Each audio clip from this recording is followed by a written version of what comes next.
Spiderman নামটা শুনলেই কেমন একটা আপন আপন লাগে, তাই না? কিন্তু আমাদের এই সবার প্রিয় সুপারহিরোর জীবনেও এমন একটা দিন এসেছিল যা তার সবকিছু একেবারে ওলটপালট করে দেয়। তো আজকে আমরা ঠিক সেই বিতর্কিত কিন্তু অসম্ভব গুরুত্বপূর্ণ স্টোরি লাইন মানে ব্র্যান্ড নিউ ডে এর ভেতরে ঢুকব। ভাবুন তো একবার কিভাবে মাত্র একটা সিদ্ধান্ত, জাস্ট একটা ডিসিশন, পিটার পার্কারের পুরো সাজানো জীবনটাকে একদম তছনছ করে দিতে পারে। চলুন রহস্যটা ভেদ করা যাক। তো এই যে সবকিছু বদলে যাওয়ার কথা বলছি, এর ঠিক আগে পিটার পার্কারের জীবনটা সত্যি বলতে একটা দুঃস্বপ্নের চেয়ে কম কিছু ছিল না। বিশেষ করে সিভিল ওয়ার স্টোরি লাইনের পর সে এমন এক জায়গায় এসে দাঁড়িয়েছিল যেখান থেকে ফেরার আর কোনো রাস্তাই খোলা ছিল না। আর এই পুরো নাটকের শুরুটা হয় 2007 সালের one more day story line দিয়ে। মানে এটাই ছিল ব্র্যান্ড নিউ ডের স্টেজটা সেট করে দিয়েছিল।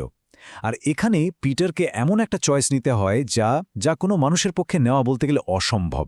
তার সবচেয়ে কাছের, সবচেয়ে প্রিয় একজনকে বাঁচানোর সিদ্ধান্ত। একবার শুধু পরিস্থিতিটা ভাবুন, কি ভয়ঙ্কর একটা চাপের মধ্যে ছিল পিটার। একদিকে তার গোছানো জীবন, মেরি জেনের সাথে বিয়ে, স্পাইডারম্যান হিসেবে তার পরিচয়টাও তখন পাবলিক। আর ঠিক তার উল্টো দিকে কি, তার প্রিয় আন্ট মে মৃত্যুর সঙ্গে লড়ছেন, আর তাকে বাঁচানোর কোনো রাস্তাই খোলা নেই। কি করবে সে? আর ঠিক এখানেই গল্পটা এমন একটা মোড় নেয় যা কেউ কল্পনাও করতে পারেনি। সামনে আসে সেই বিতর্কিত মুহূর্তটা, সেই ডিল যা স্পাইডারম্যানের পুরো ইতিহাসটাই নতুন করে লিখে দেয়। অ্যান্ট মেকে বাঁচানোর জন্য পিটার যে স্যাক্রিফাইসটা করে তা অবিশ্বাস্য। সে আর কিছুই নয়, মেরি জেন ওয়াটসনের সাথে তার ভালোবাসা, তাদের বিয়ে, সবকিছুকে সে উৎসর্গ করে দেয়। ভাবা যায়, তাদের পুরো সম্পর্কটাকে ইতিহাস থেকে এমনভাবে মুছে ফেলা হলো যেন এটার কোনোদিন কোনো অস্তিত্বই ছিল না। আর ব্যাস, এক মুহূর্তে সব শেষ, সব কিছু বদলে গেল। স্পাইডারম্যানের পুরো টাইমলাইনটা যেন রিসেট হয়ে গেল। এই সিদ্ধান্তের ধাক্কাটা ছিল মারাত্মক আর ইনস্ট্যান্ট। আর এখান থেকে শুরু হয় সেই বিখ্যাত ব্র্যান্ড নিউ ডে এরা। দেখুন, মার্ভেলের উদ্দেশ্যটা কিন্তু বেশ পরিষ্কার ছিল। তারা চেয়েছিল স্পাইডারম্যানকে আবার তার মূলে ফিরিয়ে আনতে, মানে এমন এক পিটার পার্কারকে সামনে আনা যার সাথে নতুন জেনারেশনের পাঠকরা সহজেই কানেক্ট করতে পারবে। আর এর সাথে সাথে পিটার পার্কারের জীবনে ফিরে আসে সেই ক্লাসিক সমস্যাগুলো, চাকরির টেনশন, পকেটে টাকা পয়সার অভাব, আর ডেটিং করতে গিয়ে তো হিলেরিয়াস সব কাণ্ড। সবচেয়ে বড় ব্যাপার হলো তার সিক্রেট আইডেন্টিটি আবার সিক্রেট হয়ে যায়। মানে সেই পুরনো আমাদের সবার চেনা জানা পিটার পার্কার আবার ফুল ফর্মে ব্যাক করে। আর এর ফলে কি হলো? স্বাভাবিকভাবেই কমিক্সের টোনটাও একদম বদলে গেল। আগের সেই ডার্ক সিরিয়াস ভাবটা আর নেই, বরং গল্পগুলো হয়ে উঠল অনেক বেশি লাইট, ফানি আর ফাস্ট পেসড। একটা ফ্রেশ ভাইব চলে এলো। কিন্তু একটা নতুন শুরু মানেই যে সবকিছু ভালো হবে তা তো নয়, তাই না? কারণ এই নতুন শুরুর সাথেই স্পাইডারম্যানের জীবনে এন্ট্রি নেয় একদল ব্র্যান্ড নিউ আর ভয়ঙ্কর সব ভিলেন। এদের মধ্যে প্রথমজন মিস্টার নেগেটিভ, আন্ডারওয়ার্ল্ডের এক সাংঘাতিক রহস্যময় আর পাওয়ারফুল ফিগার। এরপর আসে ফ্রিক, একটা জীবন্ত দুঃস্বপ্ন যা একটা ড্রাগ এক্সপেরিমেন্টের ভুলভাল ফলাফল।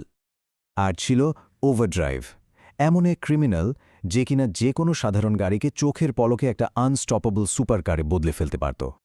তো বুঝতেই পারছেন, এই নতুন ভিলেনরা শুধু স্পাইডারম্যানের জন্য একটা হেডেক ছিল না, এরা ছিল পুরো নিউ ইয়র্ক সিটির জন্য এক নতুন ধরনের থ্রেট। এদের উত্থান স্পাইডারভার্সের ভবিষ্যৎটাকেই যেন একটা প্রশ্নের মুখে দাঁড় করিয়ে দিয়েছিল। কিন্তু প্রশ্ন হল, এত বছর পরেও ব্র্যান্ড নিউ ডে কেন এত কন্ট্রোভার্সিয়াল? কেন এই স্টোরি লাইন নিয়ে ফ্যানদের মধ্যে আজও এত তর্ক বিতর্ক হয়? চলুন এই বিষয়টা একটু গভীরে গিয়ে দেখি।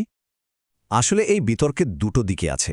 একদিকে ভালো দিকটা যদি দেখি, হ্যাঁ, গল্পগুলো নতুন রিডারদের জন্য অনেক সহজ হয়ে গিয়েছিল, একটা ফান এলিমেন্ট ফিরে এসেছিল, আর মিস্টার নেগেটিভের মতো অসাধারণ কিছু ভিলেনও আমরা পেয়েছিলাম। কিন্তু অন্যদিকে এর জন্য যে দামটা দিতে হয়েছে সেটা ছিল বিশাল। পিটার আর এমজের এত বছরের সম্পর্ক, তাদের ভালোবাসা, সবকিছু এক ঝটকায় মুছে দেওয়া হলো। আর এই ব্যাপারটা অনেক পুরনো ফ্যানরা কোনোভাবেই মেনে নিতে পারেনি। বিতর্ক যাই থাকুক না কেন, একটা কথা কিন্তু মানতেই হবে, এই স্টোরি লাইনটা স্পাইডারম্যানের জন্য একটা কমপ্লিটলি নতুন যুগের দরজা খুলে দিয়েছিল। এক নতুন প্রজন্মের পাঠকদের কাছে এটাই হয়ে উঠেছিল স্পাইডারম্যানের পরিচয়। এটা ছিল সত্যিই একটা নতুন অধ্যায়ের শুরু। কিন্তু একদম শেষে গিয়ে প্রশ্নটা কিন্তু থেকেই যায়, আন্ট মেকে বাঁচানোর জন্য নিজের ভালোবাসা, নিজের ইতিহাসকে মুছে ফেলা, এই নতুন শুরুটা কি সত্যিই এত বড় একটা স্যাক্রিফাইসের যোগ্য ছিল? এই প্রশ্নের উত্তরটা হয়তো এক একজনের কাছে এক এক রকম। এ নিয়ে ভাবার অনেক কিছু আছে।